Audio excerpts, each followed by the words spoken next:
అండి, welcome back to my channel. ఎలా ఉన్నారు అందరూ? నేనైతే చాలా బాగున్నాను. వీడియోస్ అయితే పోస్ట్ చేయట్లేదండి చాలా రోజుల నుంచి. నాకైతే మళ్ళీ ఇప్పుడైతే యూట్యూబ్ మీద మళ్ళీ ఇంట్రెస్ట్ అయితే వచ్చింది. వ్యూస్ అయితే రావట్లేదు. ఎంత కష్టపడినా కానీ దేనికో దానికి కాపీరైట్ అయితే వచ్చేస్తుందని అయితే వీడియోస్ పెట్టడం అయితే ఆపేశాను. ఇప్పటి నుంచి అయితే మళ్ళీ స్టార్ట్ చేస్తాను. ఎందుకంటే ఈ కొంచెం గ్యాప్లో నేను కొంచెం యూట్యూబ్ కోసం అయితే తెలుసుకున్నాను, నేర్చుకున్నాను అని అనుకుంటున్నాను. అందుకని అయితే కాన్ఫిడెంట్గా ఈసారి నుంచి అయితే వీడియోస్ అయితే పెడదామని అయితే అనుకుంటున్నాను. ఇదైతే పప్పు అండి. నిన్నైతే పప్పు చేశాను, ఎవ్వరు తినలేదు. అన్నం అంతా అలానే ఉండిపోయింది. పప్పు కూడా అలా వేస్ట్ అయిపోతుందని అదైతే ఫ్రిడ్జ్లో పెట్టాను. ఆ పప్పుతోనే ఈరోజైతే సాంబార్ చేస్తున్నాను అనమాట. సాంబార్ ఇడ్లీలోకి అయితే ఏం లేదండి, నా దగ్గర ఉన్న కూరగాయలన్నీ కట్ చేసుకుని అవి అయితే కొంచెం ఆయిల్ వేసి అవి బాగా మగ్గిన తర్వాత కొద్దిగా పసుపు అయితే ఫస్ట్ కూరగాయల్లోనే యాడ్ చేసుకున్నాను.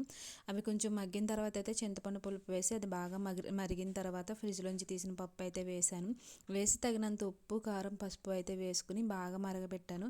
బాగా మరిగిన తర్వాత అయితే సాంబార్ పొడి అయితే వేసానండి. పప్పు అయితే టేస్ట్ అయితే మాత్రం చాలా బాగా వచ్చింది సాంబారు. బాగా మరిగిన తర్వాత అయితే తాలింపు వేసాను. నేనైతే తాలింపులో అల్లం వెల్లుల్లి పేస్ట్ అయితే యాడ్ చేస్తాను అనమాట. చాలా బాగుంటుంది. మీరు కూడా ట్రై చేయండి. ఇంట్లో పప్పు మిగిలిపోతే పాడేయకుండా సాంబార్ చేసేయండి, చాలా బాగుంటుంది. ఇడ్లీలోకి, రైస్లోకి కూడా బాగుంటుంది. మేమైతే ఇడ్లీలోకి అయితే సర్వ్ చేశాను, చాలా బాగుంది. మీకు కూడా నచ్చితే నా వీడియోస్ అన్నీ లైక్ చేయండి, షేర్ చేయండి, సబ్స్క్రైబ్ చేయండి. ఈ రోజు నుంచి అయితే కంటిన్యూగా మన వీడియోస్ అయితే వస్తూనే ఉంటాయి. మీరందరూ సపోర్ట్ చేయండి. ఇదివరకు నన్ను సపోర్ట్ చేసినట్లుగా కాకుండా ఇంకా కొంచెం సపోర్ట్ ఎక్కువ పెంచారనుకోండి, నేను కూడా ఇంకా వీడియోస్ అయితే పోస్ట్ చేస్తాను.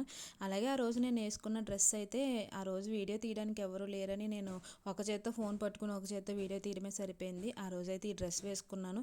ఇదైతే మీషోలో తీసుకున్నాను. నాకైతే చాలా బాగా నచ్చింది. 2 పీస్ కుర్తా సెట్. దీని మీదకైతే వైట్ చున్నీతో పేర్ చేశాను. చాలా బాగుంది. మీలో ఎవరికైనా కానీ కావాలి అంటే డిస్క్రిప్షన్లో అయితే లింక్ ఇస్తాను, చూసేసి తీసుకోండి. Thanks for watching. Do subscribe.